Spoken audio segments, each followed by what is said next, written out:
McGrath comes in, it's on its way, it's there! The miracle on grass! Owen with a kick to full forward, Cloak, not quite, Blair, Collingwood, back in front. The seed, he delays the give, Franklin, this is Buddy Franklin! This is the greatest showman! Poor fans can't bear to watch.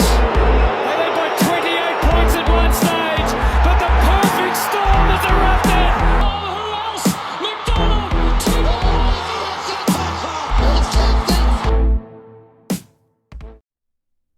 The Brisbane Lions look vulnerable. Are they no longer the king of the jungle? Is Tasmania finally going to get the team it arguably deserves?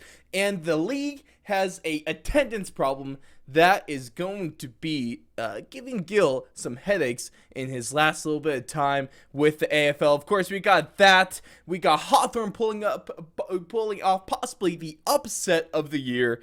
And we also are going to take a look at some teams that might be on the tipping point of their season, and it's time for them to either make it or break it when it comes to their finals, hopes, and dreams. Luckily, that's not my GWS Giants because that ship is long sailed. I'd give it round 2. But thank you so much for tuning in. Of course, this is our AFL Round 10 breakdown. I'm your host, Ross Allen, joined alongside by the best AFL footy correspondent in the business, Coach Donnie. And I know, for once, I had a great week while you had a poor week. I don't think that's happened so far this year. So how are we feeling after you having, at least your week of, the footy shows you were able to get done, hopefully balance out the sadness you felt when Sydney versus Carlton? What an interesting week this week was. So much footy going on. Several podcasts, including my awesome chat with two-time premiership person, Mr. Jude Bolton. Thank you again, More Jude. Than awesome, man. That was, I gotta give you a round of applause. That thing was freaking phenomenal. If you guys haven't heard it yet, please do yourself a heck of a favor. Go on over to thefourthlong.com/AFL, YouTube, Spotify, anywhere, and listen to the amazing Jude Bolton interview that Donnie had with him, the jaw-dropping Jude Bolton, as I named it, because Donnie, you asked all the right questions, and Jude was just fantastic. It was absolutely awesome. And to see his excitement to be able to talk with me, like Yes. even he said it before we even went recording, he goes, to hear somebody passionate in another country for the sport of Australian rules football was absolutely awesome. I also had the pleasure of going on the Blue Abroad YouTube channel and chatting Swans Carlton, which I thought was absolutely fantastic. Even at 4:30 in the morning, it was an incredible chat to be able to do that. I had an absolute blast. We had the Des Moines Roosters 80-35 tournament go on this week, which was absolutely fantastic. Didn't get all the results that I think we wanted, but we still had a blast. But I'm going to do this, ladies and gentlemen. I'm going to throw a curveball at our beloved host here. Congratulations, sir, an engaged man. Congratulations, sir. How happy are you that she said yes? You know what? I guess the happiest day of my life would be a bit of an understatement. Luckily, we already kind of knew that she was going to say yes. It was more of a wait until the ring to get here. More formality. I mean, formality as in we've been looking at wedding venues like last month. But yeah, that's just how we roll. We're great like that. But no, she's amazing. Shout out to the greatest woman on planet Earth, on heaven and in Earth, Phoebe Reed, soon to be Phoebe Allen, and I thank you, Donnie. That's really sweet of you. She a problem. Lucked out. It was kind of a crap UFC card, so I didn't miss anything doing it on the Saturday either. The only problem is she reads into me so hard. Like I shaved a couple days before. She was like, "Oh, you're gonna propose to me now, aren't you?" I skip out on half a UFC card, but you're going to propose to me. I take her to a restaurant. She's like, so you're going to propose. Your heart rate increased while we're hugging. Oh, you're going to propose. And then I dropped him down on the knee after that. But, that's besides the point. She is a detective is what she is. It's that. We're good, though. Worst kept surprise ever, but a massive congratulations to you, sir. But it adds to a very exciting and fun week, not only of football, but also of personal things there. And the Giants won a game of footy. Would you believe it? The heavens are singing, and it's a new era of Giants football, baby. Let's go. And they Undefeated. put up 138 points. Yes, on the West Coast Eagles, but they put up 138 points. Shut. Don't even talk about who they played. Just talk about the Giants. That was great. No, but thank you, man. But what we got in store for you guys, we're of course with our overreactions, but we're going to throw something else in here as well, something that Donnie wants to do, and I think he should do it. We're going to take a look at the AFL's fan attendance issues, the Tasmanian expansion, the teams that are at the tipping point of their season, someone that needs a hero, and someone that may just have to be put into the Brownlow conversation that not a lot of people are talking about. But of course, you guys could check us out, all of our amazing AFL content over at thefourthlong.com/AFL, or just thefourthlong.com in general. We're on YouTube, Apple Podcasts, Spotify, Rumble, Anchor, bunch of other places. Go check us out because, I love you, and please do it because that will make me happy. You want to make me happy, right? Please? I don't know. Do you want me to beg? I might beg. I have no shame in that one. But like I said, check out that Jude Bolton interview. Check out Don's show with Blue Abroad. Fantastic stuff going on, and we cannot wait to bring you even more stuff as the season progresses. But what we're going to start for you guys here, before we get into our overactions of the round, it's time for what I like to call Donnie's Down Low, because you know me and my alliteration. It's a hell of a duo. But, Donnie, we're through round 10. You got some thoughts. Maybe it's time to take a bit of an early soapbox on this one, if you don't mind. I know you won't. Let's just safe to say, this was just a very unique round of footy. There's no other way to say it. I mean, you have what many people would call the game of the round. Yep. Ran off the bat on Friday night with an absolute banger between Carlton and Sydney Swans. And I know, for me, I thought this was an incredible game. Yes, the Swans didn't come out victorious, but I think Carlton kind of stamped themselves as a potential very good top 4 team, especially this year. But then you also pop up with some major question marks in this one. Is you look at it with Fremantle Dockers, the Brisbane Lions, and the Geelong Cats. You go into this after this round going, there's almost more questions than answers on is Melbourne this much better? Like they are 2 or 3 steps instead of just one over Brisbane and over Fremantle and over most of the competition, to the point where is this a formality? Are we basically playing to see who gets to lose to Melbourne in the grand final? So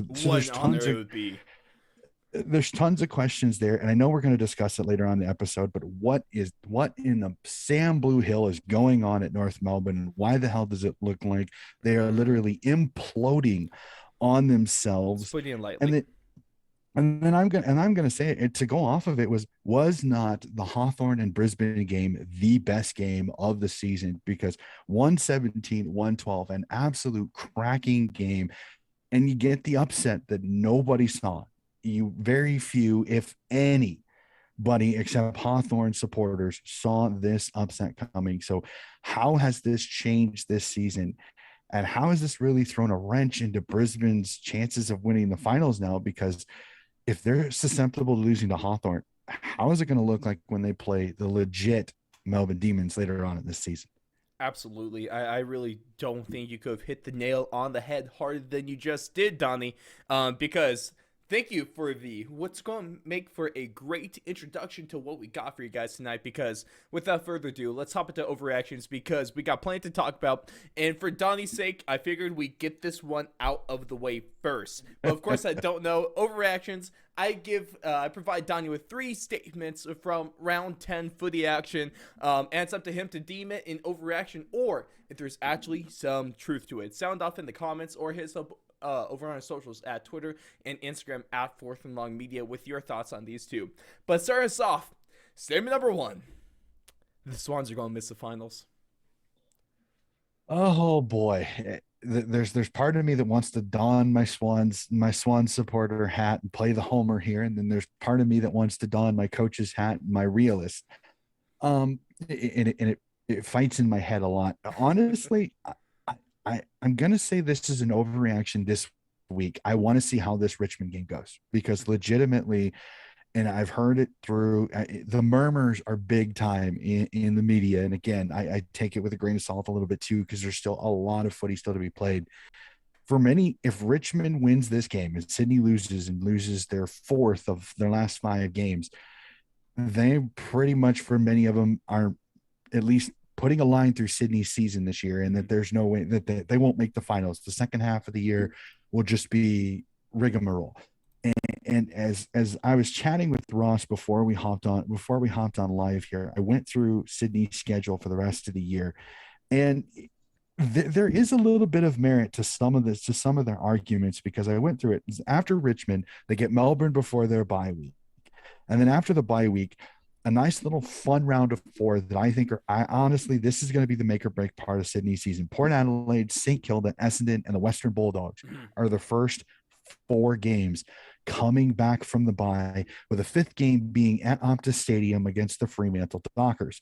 So that first 5 games back from the bye round, I think is going to make or break this Sydney season, to almost make the last 5 games almost kind of obsolete, because if they can't get a winning record off of those 5 games, the fact that they play Adelaide, GWS, North Melbourne, and Collingwood the next 4 after may not matter, because even by then they may be in a big enough hole that even 4 wins out of 4 in that little section there, which again is not easy. Adelaide is up and down. GWS by then maybe have found their groove under their new coach. Maybe North Melbourne will have fixed whatever cups are happening in their camp. And Collingwood, again, is a wild card. We don't know what they're like. And they end the season with St Kilda. So I'm going to say it's an overreaction that Sydney won't make the finals. But I think this week could be a teller on how the rest of the season is going, because I think even Swans fans have to admit to themselves, the Melbourne game, most likely you're not going to win that one before the bye, which kind of stinks to say that. But I'm a realist, at least enough to know, unless Sydney has its magnificently perfect game where they're hitting every target, it is going to be very, very difficult to beat a very good D's team, especially down at the MCG. So I'm going to say overreaction right now, but I want to see how this weekend goes, because if they can knock off Richmond, kind of stable themselves, and put a 4-point buffer between them and the Tigers, I think there's a little bit more confidence in the Harbor City, in the Swans having a chance to make the finals and maybe bounce up the ladder a little bit. But they lose that one to Richmond, that means they're potentially going to go into the finals only winning 1 of their last 6. That's not great, and especially a bad stat if you're a Swan supporter as well. On this season, they are 1-4 against teams from the top 12 of the ladder. So this game against Richmond statistically does not bode in their favor. And this was an interesting game as well, because there's a lot where you can just hit the panic button going off of just looking at the loss and looking at the score, which is fine. I understand that, but also to kind of what we were talking about too, is that essentially this game comes down to one bad quarter. If Sydney doesn't kind of crap the bed in the second term for 9 goals. Oh, that look at the jump. So the jump from 9-goal quarter. It's great. So look at the jump from the quarters, just scoring wise. So after 1, it was Carlton kicking 3 and 5, 23, and then Sydney was 4-0, 24. At the halftime siren, Carlton moves up to 12-8 with 80 points, and Sydney sitting there at 7-0 with 42. So, positives. Sydney, yeah, perfect goal kicking. You guys are doing great. You're kicking through the right one, but also you're just not doing that nearly enough. And the defense was, how do you want to say it, was piss poor? I don't see. Here's the thing. I don't want to say poor, because I don't think they played horrible. I just think they kept having repeat entries. Well, it was repeat entries, and Carlton they smothered the contest. They did not let Sydney breathe in their back 50, especially in that second quarter. Anytime Sydney had the footy, they had a defender in their face as soon as they had it. So it was damn near impossible to get it out of the 50. So I'm going to tip my hat to Carlton there. They played that quarter absolutely outstanding. They capitalized on some mistakes.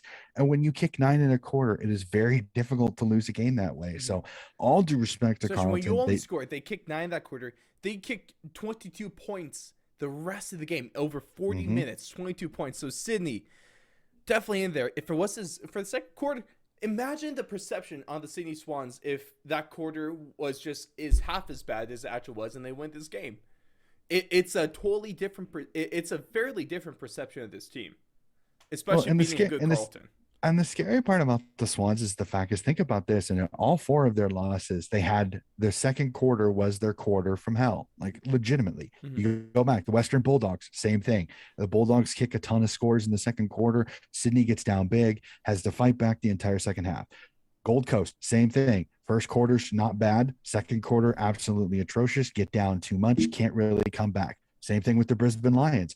Crappy second quarter, get down big, get lucky. Buddy comes back. Buddy helps them come back early in the third quarter. Mm-hmm. Then they fall apart a little bit late in the third quarter, and it kind of fell apart there. So, in all 4 of the Swans' losses, the one thing they have in common is a absolutely horrendous second quarter.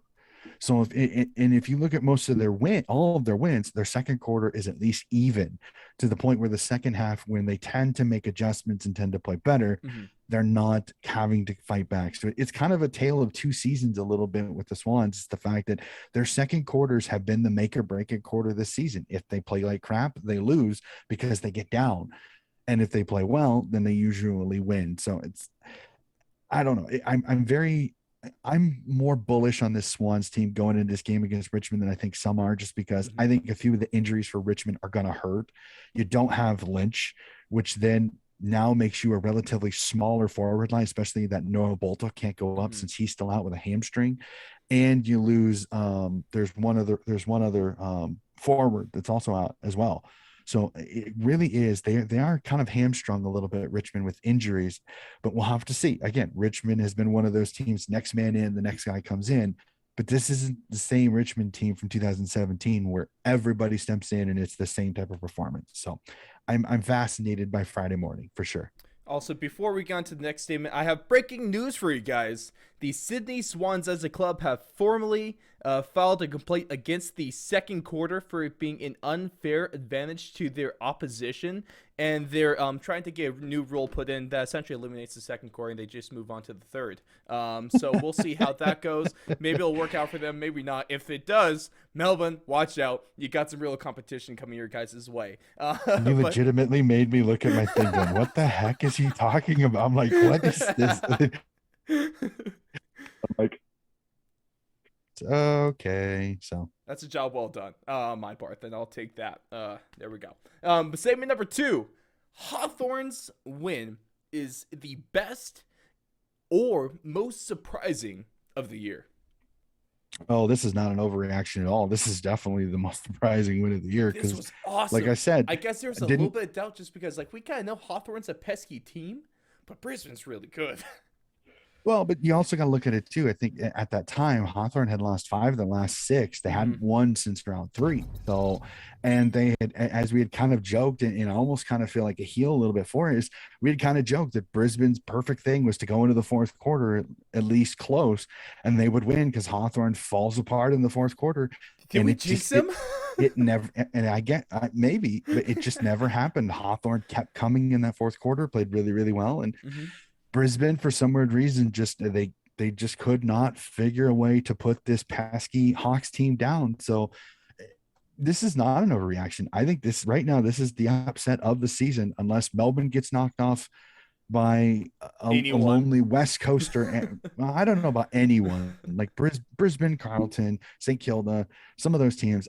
They're not a surprise to me. Like if it happens, it happens. Like I don't think Melbourne is invincible. I just think it's going to take a heck of an effort to do it. If you want to beat Melbourne, you essentially have to play perfectly. Pretty much. You basically have to get the bounce of the ball. You have to have your kicking boots have to be as straight as possible because Melbourne is just going to pepper you.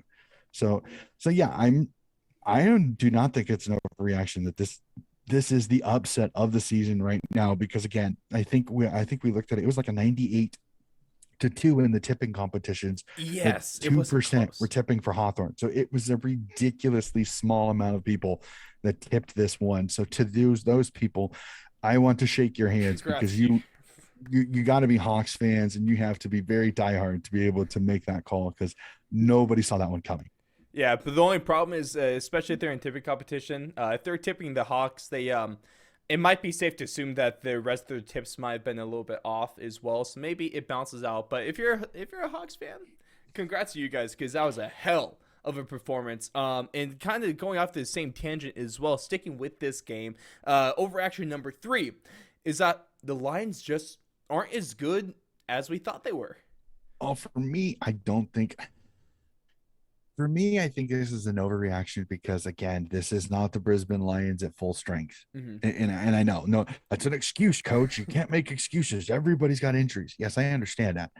But you got to look at it as sometimes injuries in the right spots can affect a team and can affect a team's cohesion. And when you're out Danaher, you're out McStay, and you've got some of the injuries that you have, and Hugh McCluggage goes down in this injury. That's some heavy hitters there. That's some big time guys that went down and that are down in this game or got hurt. So I'm gonna say overreaction right now because, again, this is not Brisbane at full tilt, at full strength, but it does put that question into, are Brisbane beatable on the right day? If certain things go the right way, are Brisbane much more vulnerable to an upset compared to a Melbourne? Which I would then say, yes, I don't think that's an overreaction. I think the Lions are a little bit more susceptible to an upset more than a Melbourne this year. Yeah, I really don't necessarily think that's a hot take, just considering Melbourne is really damn good. But this was a bit of a surprising performance, positive from the Hawks. I guess a little bit, this is just kind of something that if Brisbane was going to lose a game, it was going to be... it was going to not be that they were kind of suffocated on offense. They still had a great offensive performance. It came down to them,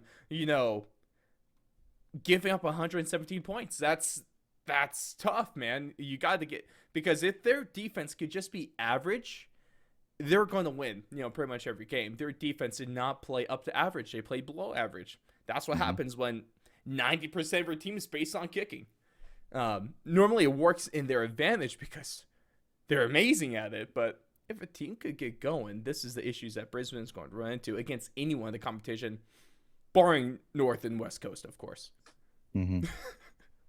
They're it's going to take a little bit more than that for West Coast and North to be competitive. I'm sorry, North, but speaking about that's going to come later. We'll save that transition for later, but that's going to do for our overreactions for round 10 of the season. Do you agree? Are the Swans going to miss the finals? Is Hawthorn owning the best upset of the season so far, and should the Lions be worried about this performance? But before we get into our couple storylines regarding fan attendance and Tasmanian expansion, just want, of course, go over that Donnie did some fantastic stuff this round. So Jude Bolton, I'm going to keep promoting the hell out of that because I was just loving it. And if you guys haven't caught it, you will too. Also, keep an eye out for Jude Bolton because that might not be the last you've seen of him.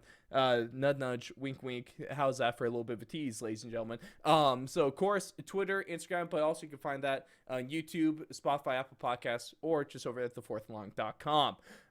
But let's kick into second gear, Donnie, because the AFL might be in a bit of trouble because as of right now, they are in a slump when it comes to fan attendance. The crowds are at the lowest levels in 26 years, of course, including COVID seasons, just because, I don't think we should count 0 as legitimate attendance. I just don't think that's fair.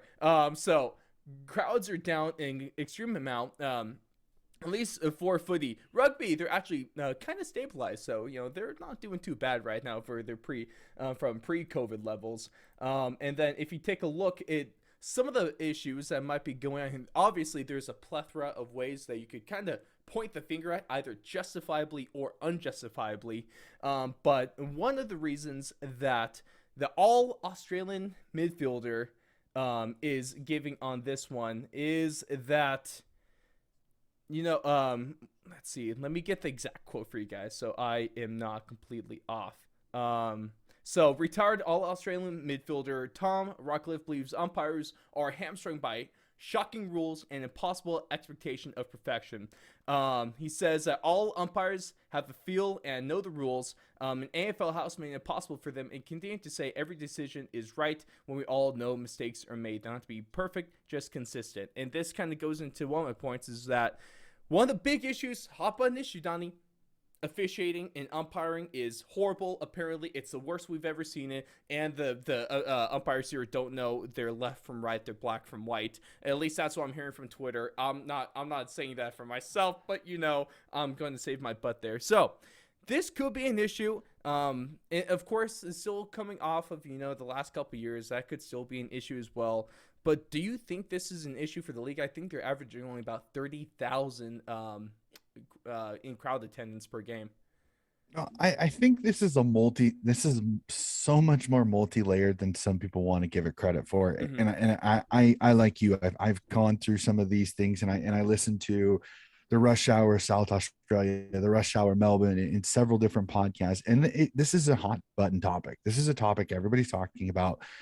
But for many people, the only reason that people aren't going into the footy is because of the umpiring. There's never just one reason for something. Well, like and here's the thing.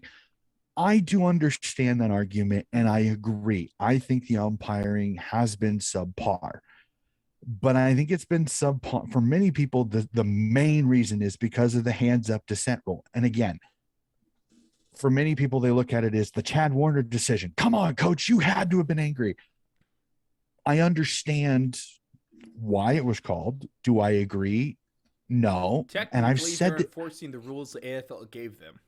Exactly. Do I agree? That as it has come out, and I've heard this through several, the AFL umpires are having the same issue that many teams are. They have injuries, they're having COVID issues, they're having illness. I guess there's a flu going through parts of Melbourne that's pretty bad from what I hear. Like it knocked out knocked out several members of Collingwood over the last 3 weeks. So this has been just an interestingly nutty year where I think some rookie umpires are getting in, and I kind of agree. Like, they don't have the feel for the game the same way that some of the veteran umpires. So some of these arms up dissent rules are getting confusing. And I 100% agree. Do I think these guys are robots? No. Do I think that you're going to get the hands up occasionally? Yes. I'm still going to take that stance. I don't think it's as bad as everybody says it is, because it's not costing teams games. Very rarely does the team that most of the time gets the hands up, gets the 50-meter penalty, win the game. Mm-hmm. Now, some people would say, well, it flipped the game on Sydney. Yeah, it might have flipped the game, but honestly, the way Sydney was playing, I don't think that did that 50-meter penalty give a goal that, if you look at it, the 15-point margin, you go minus 15, it's down to 9. Yeah, it could have. But it also could have went the other way. What if Chad Warner goes down if he doesn't get that 50-meter penalty? What if they go down and he misses on the full? So there's you don't know what the impact. I hate assuming we know, because we don't. Okay. Is there inconsistencies in umpiring? There always is. As I stated to a few friends of mine on Twitter, I don't like that fans think that the umpires have to do a perfect job need to be perfect in an imperfect job. That's why most of the time, if you've listened to my podcast, and Ross, you've heard this many times, I don't complain about the umpiring, because I think it's a waste of time, because this job is not easy. I've done this job. Mm-hmm. I know people that do umpiring. It is a thankless and hard job to do, because everybody can do it better than you can. Well, we could relate. It's the same thing with playing offensive line back in gridiron for you Aussies. When you do well, no one talks about you, and when you mess up, everyone hates you. So I can relate to the umpires here. It's kind of the same thing. But here's the other thing, and I'll get off the umpires a little bit, because again, I thank them for what they're doing. They're in a thankless job, and I think they've done actually a relatively okay job. I agree. AFL House has made the kind of black and white for some of these rules, and it's really kind of complicated, because they haven't really made a consistency on what is and isn't. As much as they think they've black and white, they've actually graded out enough, it's become worse. So would you say that umpiring is the main reason for this crowd issue? No. Okay. Not even the main. No. I think it is an add-on factor. I think there's three reasons: umpiring, COVID, because COVID is still there. As much as people don't want it to be there, and again, I'm not going to the political part of this. Okay, I don't want to, because then you hear the people going, "Don't talk about this. It's politics. I want my sports." I understand, but let's not get into that debate, because honestly, no one wants to. Well, it's a moot argument, in my personal opinion, because there's always been politics in sports. No matter how much people want to complain, there always is. So let's not go into that. And then the other thing, honestly, is, from what I hear, is that the grounds aren't making it much easier. Like, legitimately, food prices are going up again. Yes. Inflation is a world problem. Again, I think I'm not jumping off too high a limb here. But we've had $10 beers for years, and it's only getting worse. And the problem is, MCG, you can't even get the $10 beer half the time because they're out. But for me, that's the third. Yeah. That's the third part, is that people are being driven away because they don't want. It's not always easy to get to the games, especially considering the new Thursday nights. One of the other complaints I hear for a lot of fans is Thursday nights are not an easy game to get to, because if they have to work on Friday, they can't exactly stay out late. They can't exactly have a few frothies, have a meat pie, and enjoy the night, because they got to go to work the next morning. So it is kind of a situation. It is, like I said, it's a three-headed monster. It could even be more. There's a few other things I know. Unfortunately, I've seen it, that you get the knuckleheads. They've had a few too many frothies. They believe they're invincible. They believe they can say anything they want, and they say something really, really stupid. So we'll go. Luckily, that's the universal thing. Wait, no, maybe not luckily. Unluckily, that's the universal thing across the world. Sadly, it is a universal thing, especially over here, that sometimes liquid courage makes people even stupider than they already are naturally. But again, I digress here just the tiniest bit. I just think this is a multi-layered issue, but I think way too many people, they take the low-hanging fruit. They take the umpires are crap. I don't want to watch this game. I'm going to turn the television off. And my first response is, okay, bye. I don't mean to be rude, but bye. Because you don't sound like you're really that invested in the game if it's so easy for you to turn it off. There's going to have to be a lot more things to make me turn that sucker off. If I'm still watching the Giants from this season, obviously I'm pretty resilient. So we'll see. But it's that three-headed monster that's really killing things. But I think you're right, Donnie. It's definitely not just one of these things. It's all three of them in almost equal parts as well, because all of them are a huge talking point, and especially depending on who you talk to as well. So this is, would you call it an issue though for the league? Is this growing pains, or this is a problem, we need to fix it? If only they had the magic wand to just wave it and fix all right. Again, one of them they have no control over, and that's COVID. Yep. They have absolutely no control over, because again, with people taking stances the way they are, and again, I'm not going to say what way I am either way, because again, I think it's a no-win situation either. It's a no-win situation either way. We'll just say it that way. The pricing one's tough because the top of if you're going lower attendance, you probably have to.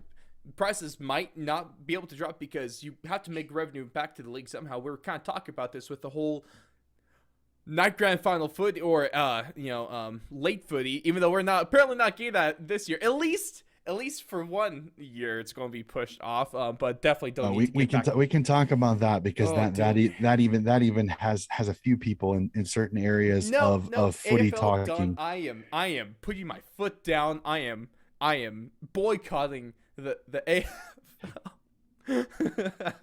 I had a few discussions about that. I asked a few people that were like, if this thing, I don't want this, and I literally tweeted at them. I said, so you're going to boycott it if it's not at 2:30? And conveniently, I never got a response. And I'm like, and I'm not asking to be a jerk. I'm not asking, but I'm asking because I keep hearing, and I stated, and I had a nice lengthy discussion with Kat Oxley, my Melbourne supporter, and it got a little heated, and I did apologize for it, because it wasn't intended to get heated. It was just more of, I was trying to explain to her that I'm looking at it a tiny bit differently than many people are. I'm looking at it plain and simply. I understand why so many people wanted a 2:30. I legitimately do. And I understand that, respect that. But I have also thrown this up as if they want the league to continue to expand, to get better for the AFLW. And again, we don't talk about it a lot in here. The AFLW's new CBA, where they got a 94% pay increase all across the board, where many of these girls are getting paid, I think, a lot more highly closer to what they should be being paid. Where's that money coming from? Because it's definitely not coming from revenue from the clubs, because as we can see, attendance isn't there. So what are you talking about? The TV rights, and we just pay them.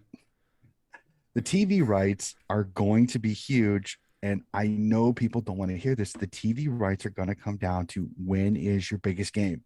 And if your biggest game is in the middle of the day, you are not going to get a great rating. Yes, TV rights is what funds leagues. The baseball, NFL, NHL. It's TV deals. And you're going to get a good rating because so many states like to watch it. But I'm going to tell you this right now. You are going to get a better rating, COVID or not. You are going to get a better rating in the entire country of Australia if the game is later. That is pure and utter fact. I am not saying that you don't have a right to want it at 2:30. I 100% understand. And again, I will state it again. Ross and I both know this. Grand final 2:30 is 11:30 or 10:30 his time. It's better for us. That is much easier for us. You know, Donnie, is to quote a very smart man that I know. It's called prime time for a reason. Exactly. So it's like again, we've kind of tangented off the attendance thing here, but it kind of connects to it too. But it kind of connects to it too, is that for many people they were like, well, they kept it at 2:30 because the fans. No, they kept it at 2:30 because Gil wanted it there, because if they really wanted to change it, there's not much the fans can do. Yes, the fans can kick and scream all they want. It's essentially Gil just gets his tradition in his last season. But I repeat, until you show them you don't want it, meaning you're not going to watch the grand final if you can't go, you're literally blowing hot air and wasting your time. And I stated that to a few people. I said, unless you boycott the grand final, if your team is there and you don't go and you don't watch it, all of these words that you're anger tweeting or rage tweeting here are going to look really, really dumb if you turn the television on to watch the grand final, no matter what time it is, because you are giving the AFL what they want. And what is a television. What would you call what? No. We need a word for this. Is it reading? Reading? Rage tweeting? Reaping what you sow. Maybe rage tweeting. Let's brainstorm. Twage. No, that just sounds like you have a speech impediment. I'm going to go twage. That makes me sound like a moron. Twanger. Tanger. We'll sit on this one. Let me know your guys' thoughts. What do you want to coin this valuable phrase? Because Donnie experiences it daily, and I need a better word to describe it. Essentially. Well, and again, and not just Donnie, we all do, because AFL Twitter is it's interesting. AFL Twitter, like I said, AFL Twitter can have its great moments, and again, I love having communications with all of the people that are on there. And again, I don't mean to come off like I don't agree with you, but I simply want you to understand that there are more than just like, and for many of the people that I responded back and forth with, it's Victorians. And again, I love you, Victorians. Damn Vics. I know how much you love it. But you are not the you may be a majority, maybe. What was it, Donnie? Hashtag remember the 8? There are many fans outside of Victoria that don't want it at 2:30 anymore. They want it later because it's easier to watch it later. So I sit on the fence here because, again, I like it at 2:30 because it's easier time. But I'm also a realist. I know that as much as 2:30 will be great this year, I don't see it staying there. I just don't. Means we have to celebrate our last year of 2:30 football, and we're never take that, is just take it lightly again, because once it's never gone, take it for granted. Never. No, so that's the word. But again, do I think fan attendance will grow? Potentially. I hope so. I really do. But again, I think one of the big factors that's getting a lot of people is that they're not enjoying the way the footy is being played, and they're voting by not going. And One idea I have, Donnie, if they want fan attendance to increase by at least 2 every week, fly us out there, fully paid. Come on, Gil, please, just do us a favor. We'll go to the games. We'll cheer for anyone you want us to. Just kind of like, so we'll inflate the numbers by a couple, because I know that's exactly what they need. You think that's a good plan? You think they buy it? I'll have to see. It's again, it'll be quite interesting. But like I said, I don't. Fans are allowed to do what they want to do, and if they're going to vote by not going to the games, that's fine. I respect it and understand it. Again, I don't see as big of issues with the umpiring as some do. Do I understand umpiring?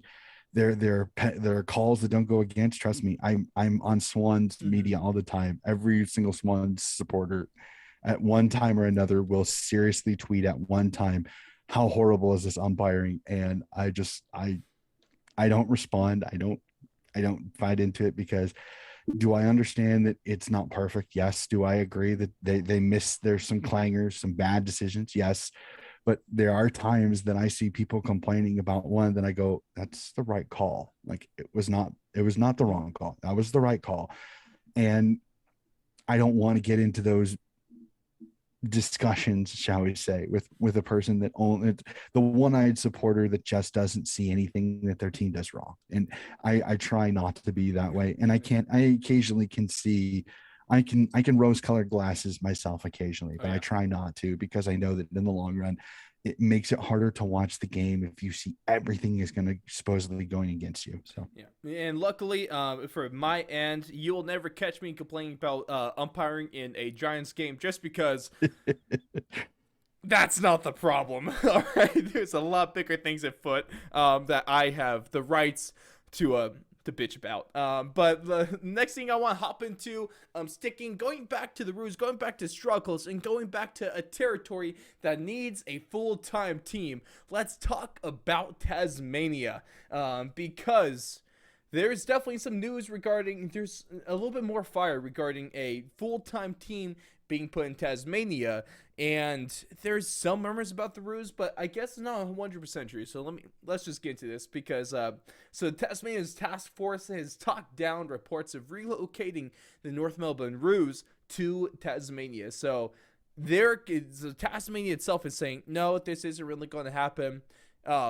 It seems like everyone that's saying that is going to happen is not from Tasmania, so take that as you will. Maybe that'll go and give you some evidence based on what's actually going to happen here. There's more talks. I guess talks have slowly been catching fire, getting a little bit more momentum of actually starting a full-on franchise in Tasmania as well, with league expansion. So, Donnie, what do you think about this one? First off, is there any smoke to the Roos being relocated? Do you think it would be best for them to move the Roos, or just to start brand new? And what's a general timeline you think we might see with this one as well? Oh boy, this is just a giant kettle of fish that again is going to take so long to figure it out. Probably going to be what, is like 5-10 years until we see him in Tasmania at least.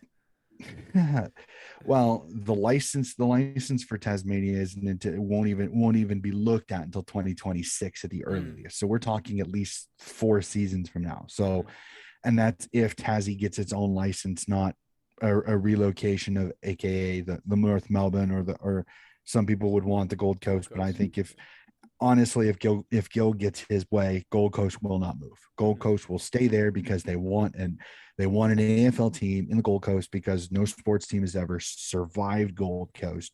So if they could get a surviving franchise there, that maybe it would end up good. I'm one of those. I don't like the North Melbourne talk, because I think you're gonna get some backlash there. I know, and maybe this is diving into the history of Sydney. The move to Sydney from South Melbourne was not gracious, shall we say. There was some tension on both sides. So now again, this is 1982. This has been many years since then, so things have kind of changed, but there is still a loyal fan base for the Kangas. So moving them to Tassie is not an easy tactic and not an easy thing. Well, you gotta be loyal if you're still a fan of them.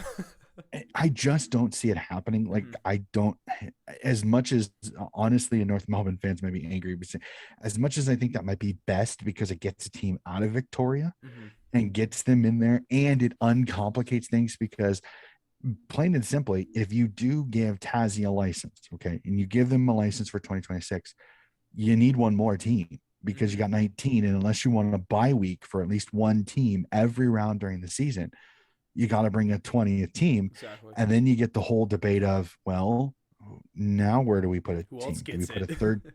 Do we put a third team in Sydney? Do we put a third team in Perth? New Do we put a Zealand third team? expansion. If the NFL can talk putting a team in England, then Australia it can easily talk about putting a team in New Zealand. But I know there's definitely it's a little bit more complicated than I know. The but rugby over there may make that difficult. Yeah. Like legitimately, there's three different places I've heard, and there's one that I think would be great. The question would be financially, is it viable? Mhm. I've heard Sydney third team, or maybe like Newcastle, something just outside of the Sydney city limits, a third Perth team potentially to be out there, just because of the fact that Western Australia is such a big state that maybe they could maybe find a area to put a third team. They would also use Optus Stadium. And then the last one is the Northern Territories, which is the only state that does not have its own footy team. The only issue you run into with the NT is that there's not a lot of massive cities. Exactly. And it's mostly Aboriginal communities, so there isn't a lot of massive cities. But I agree with some people that have said that I think it would be great for the Northern Territories because it would bring jobs and it would help some of these Aboriginal communities out to the point where you get full-time paying jobs, because you got to build a stadium, you got to have ticket takers, you got to have office workers, you got to have you're going to get hundreds of thousands of jobs potentially with this club alone, that it may actually booster the economy not only up there, but would be perfect because now you've got an into even more of that local area where many Aboriginal players come from, the Darwin area up there, to the point where you could maybe have more of a factory of bringing in young Aboriginal players into the competition, which would solve their lack of talent issues that they have, and maybe could eventually work out. Whether this happens or not, again, this is pie in the sky stuff. Again, this is 2026 we're talking about. I would prefer NT, honestly, because I think that would be awesome to have the NT represented. So all of the states of Australia would have at least one team. You could definitely call it the Australian Football League then, in full. Exactly. And I think that, but the question, it'll be financially, and it will be, are you going to have to back the NT team like you do Gold Coast currently right now? Well, you probably have to back them more in terms of just a fan base, because, Gold Coast definitely a lot more fans and population there. Well, their numbers still dwindle. See, here's the thing, though. I honestly, I think an NT team would be much more supported than a Gold Coast team, because Gold Coast, all due respect, and this is what I've been told, Gold Coast is kind of like Florida.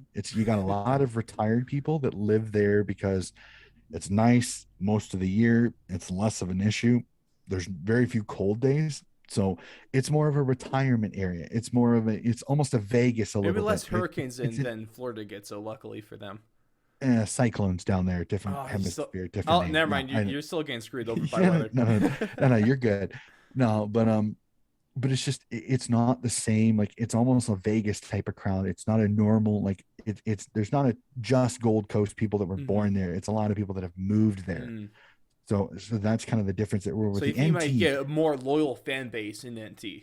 In the NT, you've got a lot of these people that, footy is their life. Like the community support the footy clubs. They're all at the games. The town shut down during the days of a footy game, so everybody can go to the game. So the fact that they would have their own team, and to maybe be able to put more Aboriginal players there and NT born players there, you may get really good fan support for the NT for an NT team. So honestly, it might be the opposite. You may not have to support them as much, because if you can at least make ticket prices decent, and again, you get the jobs and everything like that, I think the NT might have quite bumper fan base just when it comes to it, because so many people in that area love footy. So they would be much more happy to support it. So essentially, your best hope, I guess, would be that we build a new team in NT, and then one in Tasmania as well, if we're going the new club route. But I think we could definitely agree that the easiest route, and probably even the more likely route, is that they do move a team to Tasmania. I know it's really hard, but if we had to bet right now, my bet's they moved north. That's the easiest, simplest option. It's going to piss some people off, but in terms of the long run and easiest and less cost, less time in terms of starting a club, you have a foundation there already. That's probably the best way to go. Yeah, I mean, I see it that I see it that way, but it's a double-edged sword. It is. It's such an ugly situation here. It's like I would almost rather have it be an expansion team, be Tassie themselves, keep North there.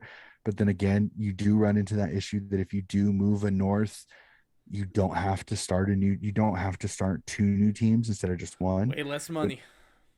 But then the question is, do you get backlash from the North fans that don't live in Tassie? And will you see the same thing like Sydney, where that if they become like, if they change, like, here's the other thing: if they move to Tassie, do they stay the North?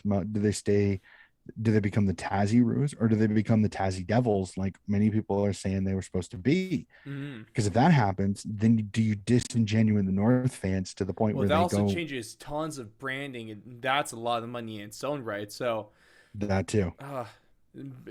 Especially if they do new colors as well. That's new colors, new logo, green and gold of the Tassie Devils logo for at least for their under 18 teams, because I know that the North Texas Devils basically took Tassie's logo and color scheme when they came into the USAFL a couple years ago. So, and I've heard that if Tassie gets a team, they'd prefer to do that as well. Well, that's what's going to happen, Donnie. We have the North Texas Devils, and we got the North Melbourne Roos, which means that they're going to be the Tasmanian Devils. That's the prophecy, apparently, that the USAFL is helping to set into motion. So North fans, when your franchise moves to Tasmania, blame North Texas. I really don't want to throw them under the bus. That's messed up. No, they're great though. I hope the North fans don't descend upon our comment section. Right. Jeez. I'm not trying to kill you guys. Luckily, the overseas, it's going to be hard for them to hit you. And if anything, you could have a good game of footy and help with the publicity there. But, let's know your guys' thoughts. What is the move when it comes to Tasmania? When it comes to league expansion? Do they move the Roos? Do you agree, Donnie? Should they start a new team in Tasmania and then a new team in the Northern Territories as well? Definitely a lot going on there. So drop your thoughts in the comments or hit us up over on our socials.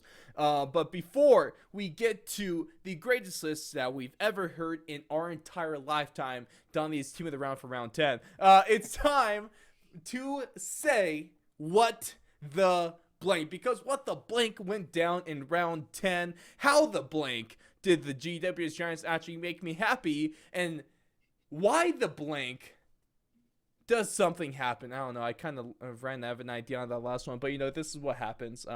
It'd be like that sometimes. But ladies and gentlemen, it's time for What the Blank, and this is the segment where Donnie fills in the blank. I got 3 statements for him with the blank at either the beginning, the middle, or the end. So it's time for him and for me and for all of you listening to collectively say what the blank. But starting us off, statement number 1 for this round, Donnie, is blank is on the tipping point of their season.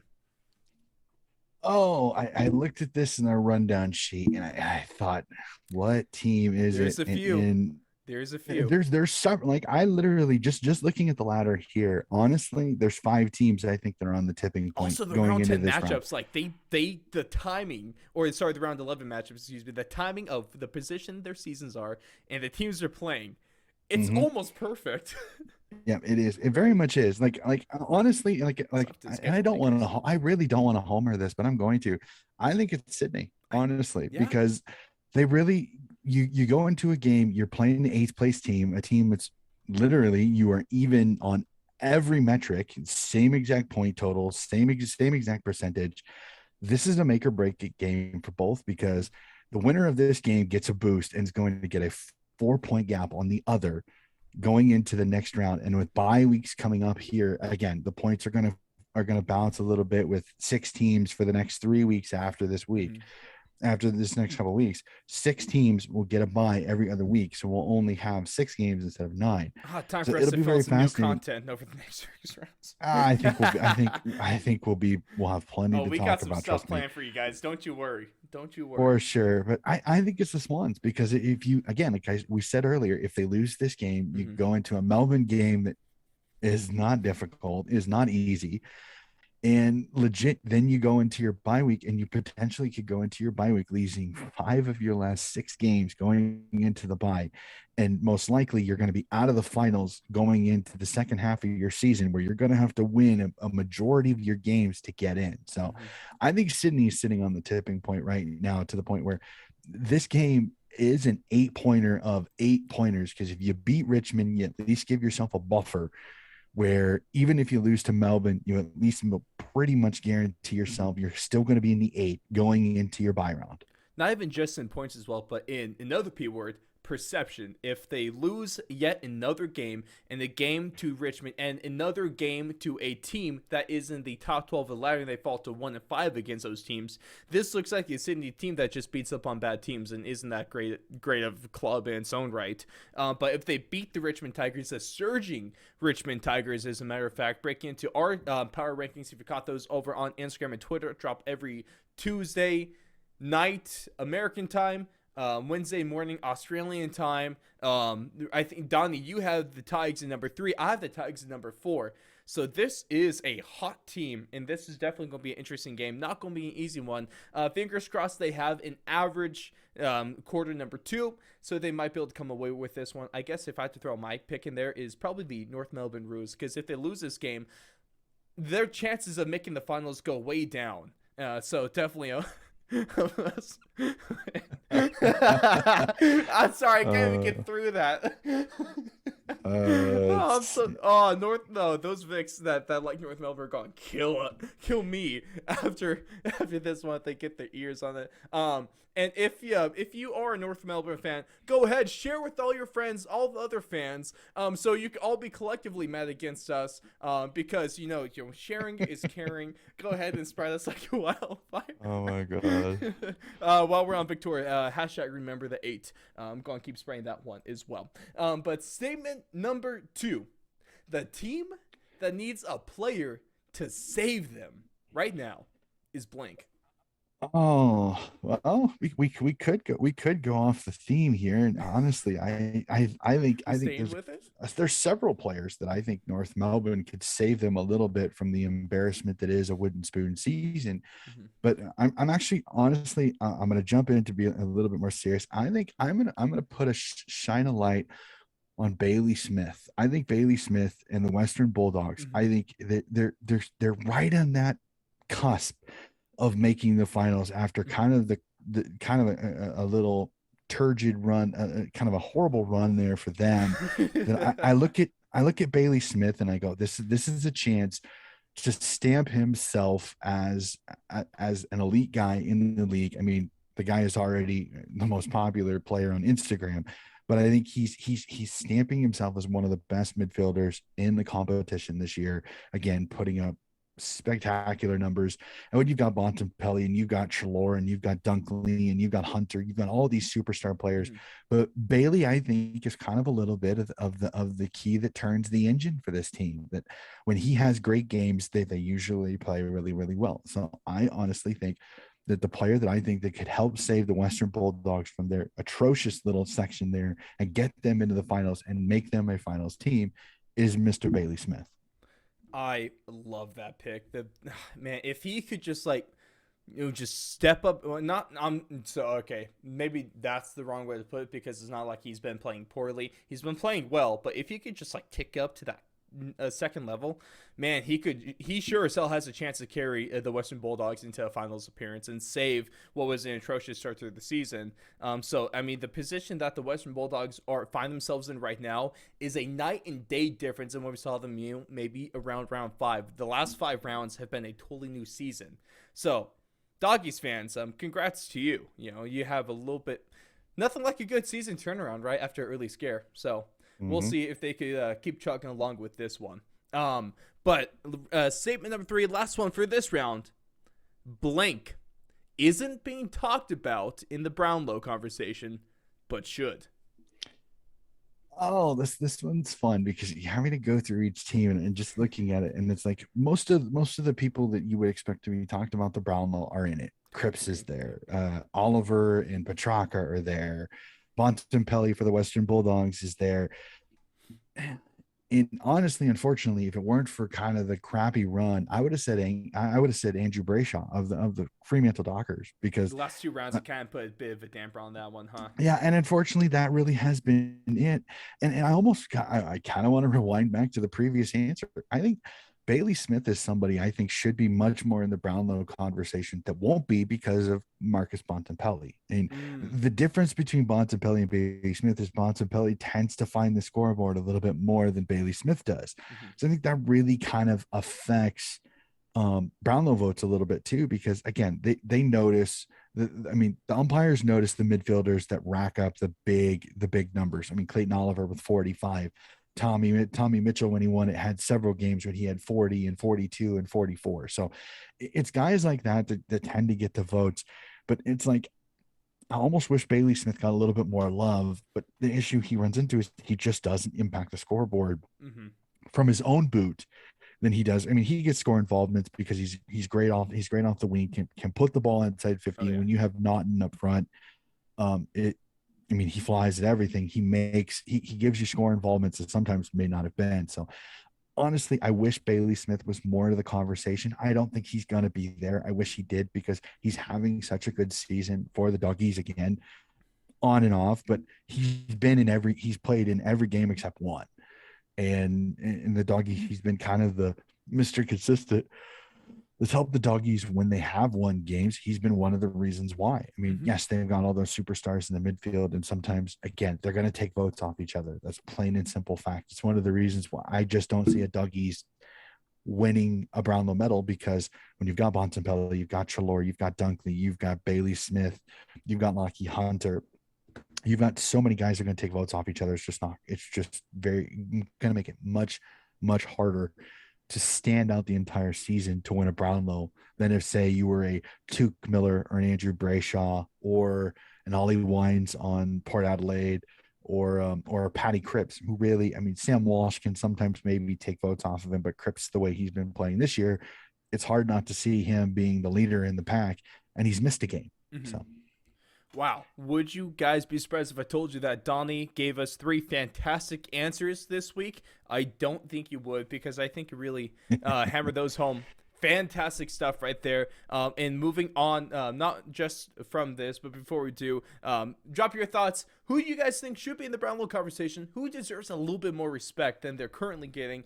Who can save their team? And who has like the biggest must-win game of the season so far? Because we get to move from the best answers that we consistently get when it comes to what the blank into the best answers to who makes the team of the round, because it's time for the best list in all of the season, all the countries across the Pacific. It don't matter, because we have the best one here all the way from the heart of America in Iowa. Shout out to the Corn Belt, because you guys corn is good, ladies and gentlemen. But Donnie has his team of the round, and last week we kind of took a break from the goal kicking, or apparently the forwards just wanted to take a week off. Understandable. Their legs had to be extremely sore given all the goals they've been putting up this year. But it seems like this round we're kind of back to standard, right? Yep, a lot of big scores, and just to let you ladies and gentlemen know, we're going to do team of the week a little bit different. I know I've been throwing out stats a lot over the past few weeks, but I think it does get a tiny bit monotonous. It gets long. So I'm just going to straight up give you the guys and kind of real quickly why they are on this team. So we're just going to kind of break it down real simple. Team of the week. Again, we always start with defenders. Dan Houston for Port Adelaide, another great game in the back. Adelaide's Jordan Dawson, again, the guy keeps kicking goals. He's finding a way to make an impact for this team, even in the defensive end. He does move up occasionally in the wing, but he has been playing mostly defense. St. Kilda's Jackson Clare, again, St. Kilda has been very, very good this year. And another gentleman that has really impacted. Kind of a surprise a little bit here, and that's Richmond's Liam Baker. Again, another big game by this young gentleman that's played forward. He's played back a little bit, but he really has come to his own in the back line for Richmond this last year. Another great game by GWS's Harry Perryman, again, having another great season. Him and Isaac Cummings has been quietly good. And him and Isaac Cummings have really been the standouts this year for that GWS backline. Both have been in my team of the week several times. They give me hope when I watch footy. It's like, oh, look, they do have players that are competent. Let's go. Exactly. Is my Giants homer hat real quick. I just really, for how inconsistent their play is, I really appreciate the consistency from these two on the back line, because they've been there every round essentially, and so it makes my heart feel a little bit more at rest. Yeah, and the scary thing about it is, think about Sam Taylor still really hasn't backed up some of the things that he's had, so that you've got a solid back line, and then you saw Haynes go back there this week. So I think GWS is maybe they're throwing the magnets around. So I'm really interested to see how the rest of their season goes. Well, that's one of the things I'm excited about, especially with the new coach. I'm sorry, I'm going to interrupt you once more. You're good. One thing here before I'll stop holding you hostage and we can move on. One thing I guess that I like about the freedom of not being a finals contender this year and having a new, at least an interim coach stepping up, is that you can play around with the roster in the lineup as much as you want here, just to see what works, just to experiment, because it really doesn't matter if you win or lose at this point, because if you lose, you get a better draft pick. If you win, it's probably because a new thing you tried out. And so I love the freedom that they're playing with house money right now, which is nice when it comes to seeing what we can do next year. And in some situations, that can be a scary team, because they're playing with reckless abandon. They're playing with freedom, which sometimes can be a very difficult team to beat. So let's beat Melbourne. All right, rounding out the last defender, Daniel Rich. I mean, the man has a boot for days. Absolutely fantastic. Again, Brisbane may not have gotten the chalkies in this one, but again, Rich with another incredible performance. We jump to the midfield. We go to the ruck. I mean, you can't not do it. Mr. Max Gawn for the Melbourne Demons again. Another prototypical Max Gawn midfield and rucking performance there by the big, most likely all-Australian ruckman this year. We jump to the mids. The engine room has some normals and a couple surprises. We'll jump first. Port Adelaide's Kane Farrell, another great game for the young midfielder from the Port Adelaide Power. And then we get some names we're used to. Western Bulldogs, Marcus Spontanpelli, another fantastic game, putting in 3 goals in this game again, shows I think he's back to being healthy, which is kind of dangerous for the rest of the competition that Bont is healthy. Bradley Hill went into the midfield a lot this round and made a heck of an impact for the Saints this round. So got to give him a shout out here. Hawthorn's Tommy Mitchell. Again, you pull the upset off Brisbane. It's hard not to give one of your best midfielders a shout. So Tommy Mitchell is in. And last but not least, yes, they didn't win, but another incredible performance by Will Brodie, just having a great season. Underrated again. You've got Mundy, you've got some of the stars, you got Caleb Sarong, you've got Brayshaw. Will Brodie is quietly having a heck of a season for the Fremantle Dockers there. So give him a shout for an incredible game in the wet, still putting up some pretty good numbers there. We jump to the forwards. We'll just say it. Several really good performances. Again, the minimum getting into this is 4 goals. Charlie Curnow, first game of the round. I mean, tipping my hat, sir. 6 goals against the Sydney Swans defense. That doesn't happen very often. Usually a stingy defense. Charlie Curnow is an animal.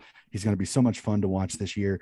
Gold Coast Joel Jeffries with, when I say, is 5 of the craziest goals I've ever seen, including an over the head kick. So young man, have a day. I wish Gold Coast would have pulled out the chalkies there just to give him a little bit more recognition for an incredible game. But 5 great goals there, all different ways, and none of them simple. So I gotta give him a little bit of a nod there. Plus for creativity. Exactly. Max King again, continuing another great season, continuing to be just the absolutely incredibly difficult matchup that he is for St. Kilda. Richmond's Jack Rewald. Tom Lynch goes down. Jack Rewald says, okay, boys, hop on my back. Here we go. And he does exactly what he's done before. Hawthorn, again, you get a big upset. You get a good goals. Mitch Lewis for the Hawthorn Hawks putting in 4 goals this round. Another incredible game. And for the first time, and I don't know if I should be eating crow on this one or not, but the medical sub, a Medi sub, gets in my team of the week as Oliver Henry, the Medi sub for Collingwood. Wow. Came in for the big man Mason Cox, puts in 4 goals after he comes in. So Ollie Henry gets the last spot in the forward line. We jump to the bench. A shout out. Yes, Essendon has not had a great season, but shout out this round to Mason Redmond. An incredible performance by that young man there, playing a really good game. 950 meters gained for that young man in that game. So give him a shout. Collingwood's Jack Crisp. Yes, and not a win. But again, this guy puts up numbers and he continues his active streak of games in a row. So keep going, young man. St. Kilda's Rowan Marshall again. Paddy Ryder gets one, Rowan Marshall gets another. So that deadly duo there, they're going to be so much fun to watch for the Saints. And last but not least, for the forward, close your ears, Ross. Jeremy Cameron of the Geelong Cats with 3 goals for the Cats, helping them knock off the Power at home. So that's kind of the change that we'll do. It wasn't his fault that he got traded, but we aren't going to throw out all the stats like we used to. We'll just real quick on how I saw the game. So that's how I think we're gonna do the team of the week this week. So a fun round of footy this week and some great performance, like I said, with 2 6-goal hauls with both Max King and Charlie Curnow kicking 6 in their respective games. Perfect. I love it. Like I said, ladies and gentlemen, you are not going to get a better list than that anywhere, especially not even from the almighty Victorian media. You are poking that bear. Oh, you know me. When have I ever strayed away from poking a bear, especially on their AFL stuff? Is it stupidity? Is it bravery? Is it a bit of the both? No, I think it's just the former. But we're gonna cap things off here, ladies and gentlemen, with of course our tips for round 11. Donnie, catch me up on you because I had still went positive on last round. My bold tip did not pay off in Port Adelaide, so you win some, you lose some. Hawthorn, it kind of ruined everyone's list in this round, and that Carlton Sydney one was a bit of a toss-up. How'd you do? I went 5-4. If I remember correctly, you and actually I think you went 6-3. If I remember correctly, I think you went 6-3. Zach went 6-3, and both Brad and I went 5-4. Or it was something to that effect. So we're all still within like a game. So because your upset didn't hit, Brad's upset didn't hit. Brad had Adelaide over St. Kilda. Ooh. And yours truly's didn't hit with Gold Coast falling to the Western Bulldogs. So all 3 of us had an upset special game this last round, and all 3 did not pan out. But that was kind of the best part about that is that all of us had one that didn't work, and we pretty much most of the rest of the games we were on the same team. So when one person missed, we all missed. I love it. It's so much fun how our kind of group's dynamic is working here. This round, a little bit, not gonna lie, it's a little bit harder for me to choose my bold tip of the round. Just because I guess there's not a whole. There really isn't like a great option. Like I'll be honest, it's not always necessarily a good option I'm picking, but this round's even worse in my opinion here. But let's get into it because we got another week where Sydney starts us off. They're playing at home at the SCG against the Richmond Tigers. According to AFL.com, we got Sydney about 68% of the tipsters' choice here. All ride with the Swans, but Richmond seems very appealing to pick. I'm sorry, no offense, but they do. No, you 100% agree, and this is one of those where if Lynch isn't hurt, if Kane Lambert isn't hurt, mm-hmm. I would probably honestly I would have tipped Richmond. Legitimately would have tipped Richmond just because I think the mojo on Richmond's side was much better Those two injuries, I think, are massive. I think they put a hit into it. I think it allows Sydney to be able to focus on Jack Rewald a little bit more. Yeah. They know kind of where the spearhead of the spear for the offense of Richmond is going to be. Unlike with Jack and with Tom Lynch, is that then you have to guard both.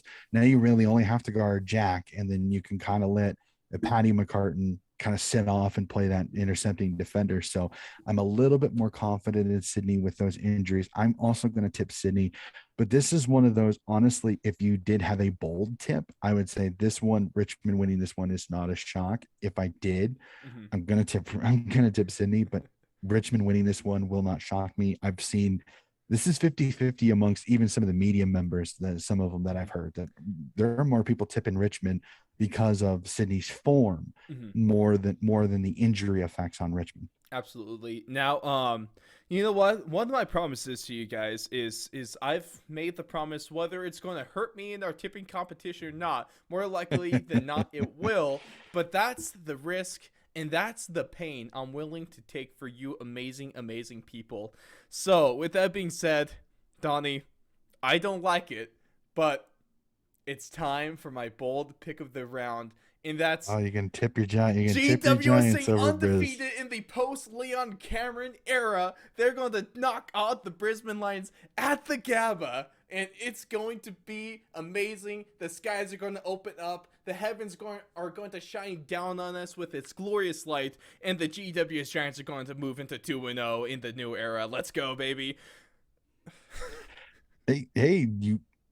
In some situations with the changes in the way Brisbane played the last round, I don't think it's as big a stretch as some people want it. 2% of the tip series, baby. I'm with you guys. Let's go.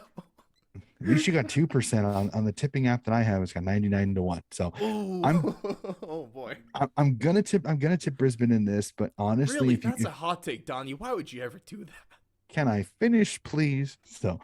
No, I was gonna say I'm gonna tip Brisbane, but legit, honestly, if you forced me, like if we had a rule, like you had to pick one upset, this would be it, because I think there is the possibility. I think GWS found some positive momentum. Brisbane, that loss, it's a killer. But the only thing that bugs me is this game is at the Gabba. If this game was in Sydney at Giants Stadium, I feel even more comfortable thinking about it. Like I said, I'm going to tip Brisbane, but this is one of those, as much as the tipsters are all tipping Brisbane, I give GWS a shot in this one. If they can catch Brizzy and get a lead and kind of put the proverbial fear of God into Brisbane, this could be a fun game to watch as the night goes on. So what I'm hearing is it's going to be a blowout in favor of Brisbane. So, hey, man. Yeah, we'll see. If this lands, though, man, my Homer hat is never going to leave my head. And it's always a good time when Donnie actually backs you up on what you believe is a hot take. It makes me have a little bit more confidence. But in the next game, I'm going to stick with the favorites. You know, this time, Geelong versus Adelaide. I could see a world where Adelaide makes it closer than it should be. I guess is probably what I would say there, but you know, the odds don't lie. Bucko 7 to 850, 98% with Geelong as well. The Crows' inconsistency is one of the things that really it makes it hard to tip them. As much as I love their youthful, energetic nature of them, and the fact that this is a Geelong team that is rather mature, shall we say, I just. Being at GMHBA Stadium, which is unique configuration, I'm gonna tip the Old Storm, what's in the Cats, but the Crowies, I want to see how they respond in the first quarter. Does this game get ugly quickly, or can the Crows stay in this one? That'll be fascinating to watch this one. You know, 2 rounds ago with this next game, I would not complain about tipping the underdog, but the last 2 rounds have changed my mind a little bit. Melbourne and Freo. 97% of tipsters riding with the D's in this one. I think that's a safe pick. This is one of those, honestly, if you ask most Freo fans, the one and only thing that will make Freo even more scared in this game is if it's wet. Because that's been the one factor. Everybody, Fremantle, there's questions. Here's my retort to that: is both of those games were in the wet. It's And hard to again, I judge know. those fully, you know? Well, exactly, There's because takeaways. You can't judge it as a whole, though. well, and that's one thing. Yes, they had trouble scoring. This is legitimate. I'll give you that. I will legitimately give you that. But that could have also been the fact that wet weather footy, sometimes it's harder to control. The midfield we're not getting the possessions or the clean possessions, I would say, as they would have gotten if it's dry. So I think if this game is dry, don't shout that I think Freo can stay in it, because defensively they're pretty darn sound. The question will be is how do they handle this always kind of rolling down the hill snowball that is Melbourne. They're one of those, they may not start great, but if they get going, if their momentum gets going, they can become an avalanche. So I think that's kind of how I see this one. Is if it is dry, Fremantle's much more in this game, but I want to see what it's like mid third quarter. If it's more than 20, it can get out of hand. If it is under 2 goals, Fremantle's in a sweet spot because they're still in it with a shout. It's how it is in the mid third quarters, how I'm going to kind of gauge this one, because this can go one of two ways. This can get ugly to where Melbourne kind of eliminates Fremantle in that flag contender kind of category. But if Freo can keep this game close, like to the point where fourth quarter they have a chance, you could see an upset here. I think Fremantle has got the system to keep Melbourne in check enough to maybe give them a shot. I don't think so. I think Melbourne wins this, but I don't like the 97-3. I think this is a little bit closer because of Fremantle's defensive abilities. Melbourne hasn't faced a team with as good a defense as Freo is, so this will test them as well. This will kind of be our litmus test. And is Melbourne the best team in this league, or have they capitalized on teams that they're just better than? I like that one. Now, when we go to what I'll just deem the Western Derby, even though that isn't necessarily a thing, we got the Western taking on the West Coast. Oh, I know I'm going to piss people off saying that. We got the Doggies taking on the Eagles in this one. And the odds do not spell happiness for the Eagles. I don't think anything necessarily spells happiness for them, but they are taking place at Optus. So who knows? The Eagles might have a chance, but I'll feel happy tipping the Doggies in this one. Gonna tip the Doggies. I don't like the West Coast. I don't like the way the West Coast is playing. The West Coast is the only team in this entire competition that is maybe somewhat taking the limelight off of North Melbourne because they're playing just as horrible. So we'll have to see. I still to this week try to figure out who's going to have the worst performance this round. Is it going to be West Coast, or is it going to be Is it going to be North Melbourne? The biggest question in all of footy media every week. The gift that really keeps on giving. This next one is actually the hardest. It's easily from the odds wise, in terms of the betting line, in terms of tipping percentages, and just in terms of my personal opinion. I'm sure you'll agree with me as well, Donnie.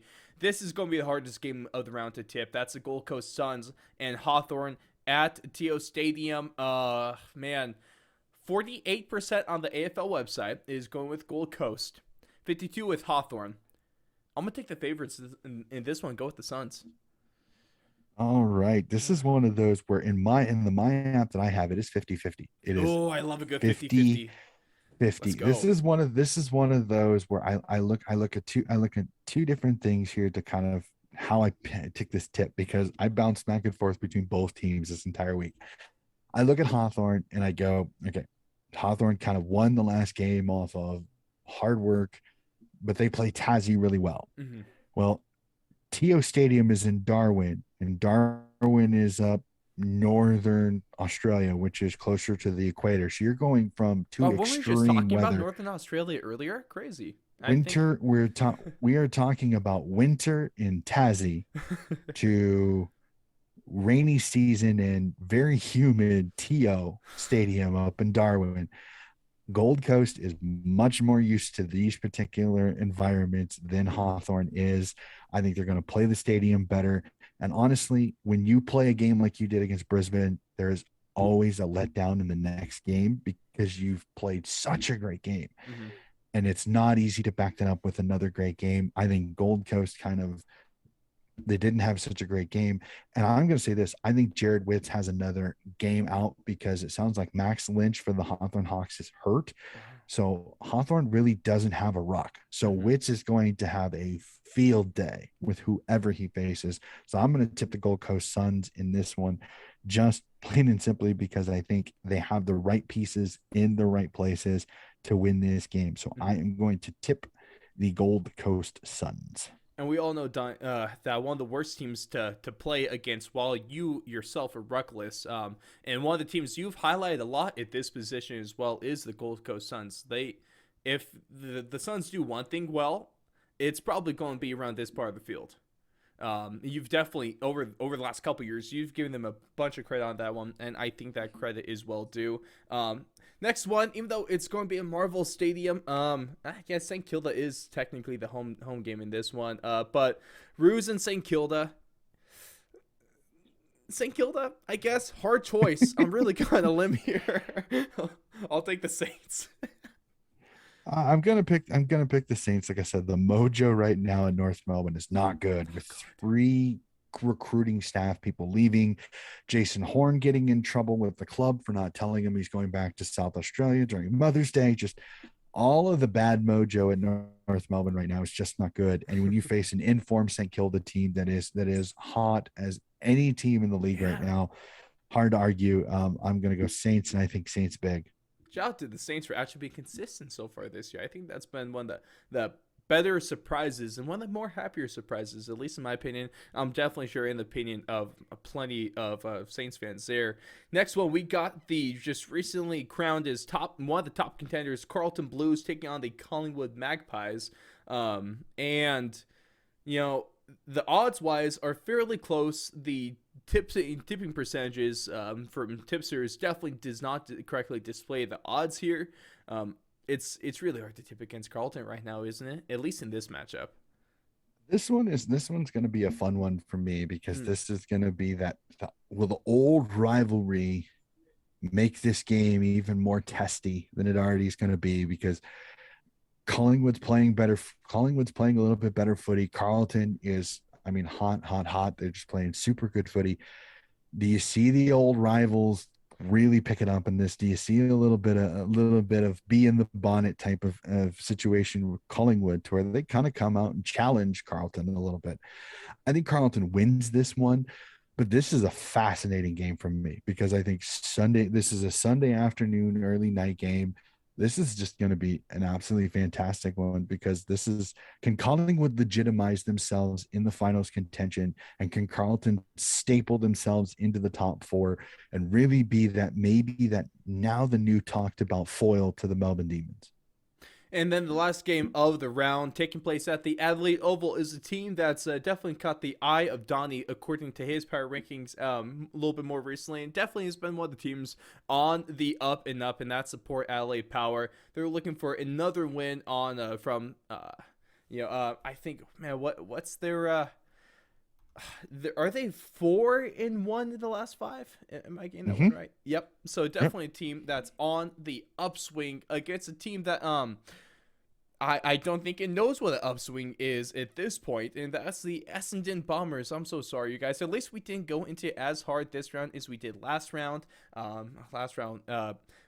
The Dons and the Roos kind of switch places according in terms of our ire over the last couple of rounds. So that's fun. But Port Adelaide sitting at $1.13 the odds. Essendon 605. 94% of people on the AFL site are going with the Port Adelaide Power. Especially at the Adelaide Oval, it's really hard to tip against them, even if they were playing a better team than Essendon.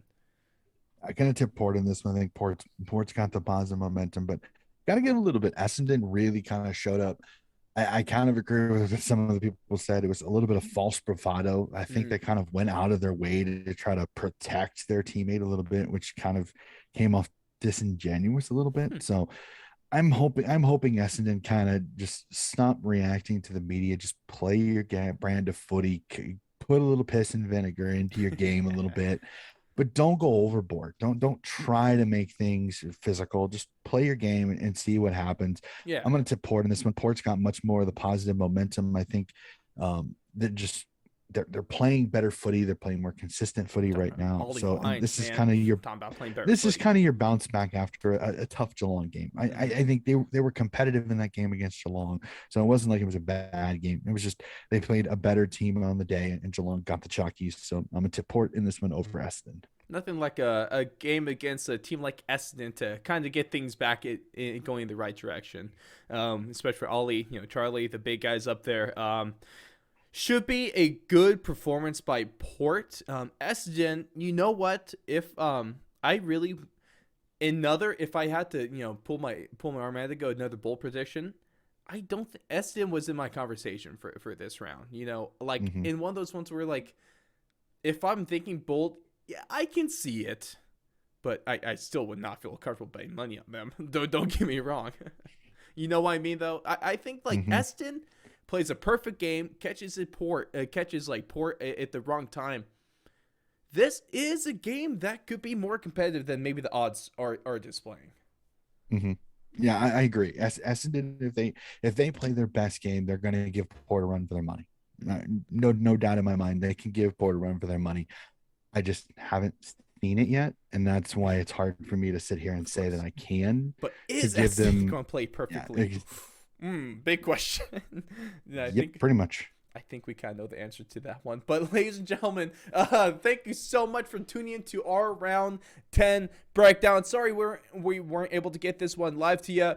Shout out to technology. You really are amazing and awful all at the same time. But definitely a blast nonetheless. Luckily, I'm able to get this one out fairly quick to you guys in terms of, going from recording to publishing. Thank you so much for your support, I want to say, not only for Donnie's amazing stuff last round, but just for our AFL coverage on the channel last round as well. You guys knocked out of the park in terms of viewership over on YouTube, over on audio streams as well. You guys are freaking killing it, and you really just do make me what we call a happy camper here in America. And Donnie, one thing I want to say is it's been a long time coming, and we've been doing the AFL stuff for about a couple years now, but at least on YouTube, the demographics have always been great when it comes to Australian viewership. But on audio, it has not always been as big of a difference on YouTube. But we've cracked the quarter mark. We have reached 25% Australian viewership over on our audio shows, from Spotify to Apple Podcasts to the plethora of that stuff. So you guys, thank you. That's amazing. And right behind them is Hungary at 1%. So you guys got some competition. You better keep watching, better keep tuning in, because Hungary is right there on your tail. Watch out. Oh, man. But no, truly, though, you guys are amazing. Thank you so much. Thank you, Donnie, for continuing just to do what you do. I got to give a huge thank you to my man right here, because he deserves more credit in the Australian media than he truly gets. Oh boy, I don't know if I'll go that far. But I do. You know me. What's another bold statement to me? It's all the same. Let's just say it's been fun. It's been really, really a lot of fun. The Jude Bolton thing kind of came together out of nowhere, and I thank Jude so many times. In his enthusiasm during that episode was absolutely infectious and fantastic. So I'm hoping. He did say he would love to come on for a round review episode, so I'm hoping maybe a little bit later on in the year we can get that figured out. By week? Ooh. We'll have to see. Maybe, I don't know. It'll all just kind of depend on his schedule. And then the other thing too, just as a heads up, is that AFLW signed their CBA, so yes, we are getting ready. So, Ross, I know this is going to be fun, but we're going to be putting out a lot of footy content starting in August, because we're putting out a lot of footy content. Heavens, man! Oh, so we're going to be putting out even more, because let's go. We have this sign and trade period is about done. So I think I'm going to start reaching out to some of my contacts to see if we can do a sign and trade period discussion to see all of the great moves. So many big moves in the AFLW with expansion, with 4 new clubs, with Hawthorn, with Essendon, with Port Adelaide, and the Sydney Swans all joining the AFLW this season. Cannot wait. We will do an off season, and the first games of the year will be the bye week of finals. Cannot wait. So yours truly is going to be doing a couple of episodes a week there for a few when we get into the finals area of the year. And it's going to make for a very fun last end to at least my Rooster season over here, because Nationals is in October and we'll still have women's games going on during that weekend. So that is going to be a fun weekend. So that's going to be good much, stuff right much there. footy still to go. So well, you guys, we're going to get you more footy. Who could really complain about that one? But to wrap things up, thank you guys so much. It's really been amazing, not only from the Aussies, but from you fantastic, loving Americans as well. Shout out to the best country in the world. Really pissing Australia off with this one. No matter what I say, it's inflammatory. It's great. You know what? My comments are like my shoulders. They're always inflamed. Ladies and gentlemen, thank you so much for tuning in. It's really been a blast, especially round 10. We're almost at the halfway point, and so things are going to start to get a lot more interesting. Going to take a look at some extra stuff next week, so just go ahead, stay tuned. Go ahead, subscribe to us on YouTube if you haven't already. Follow us, Apple Podcasts, Spotify. Bookmark our website, thefourthandlong.com, and hit us up on our socials on Twitter and Instagram at Fourth and Long Media. And you can also hit Dunny up as well with his always fantastic Australian takes. Also, a little bit, I guess we'll just be nice with it. Call it friendly banter on Twitter as well. You can follow him at Coach Hes40. Always some entertaining stuff when any hot button issue comes up. I know there's always going to be at least one level head on Twitter, and that is Coach Donnie over here. But hopefully you guys really enjoyed listening. Share it with your friends and family, please. That would be just nothing but fantastic. Maybe some fellow fans out there as well. Go ahead, have a great day. Stay safe, stay happy. Keep your heads up, especially to you North and West Coast fans. I'm so sorry, but I had to get one last dig on it before I end it. Have a good one, guys. We'll see you after round 11 of the AFL season.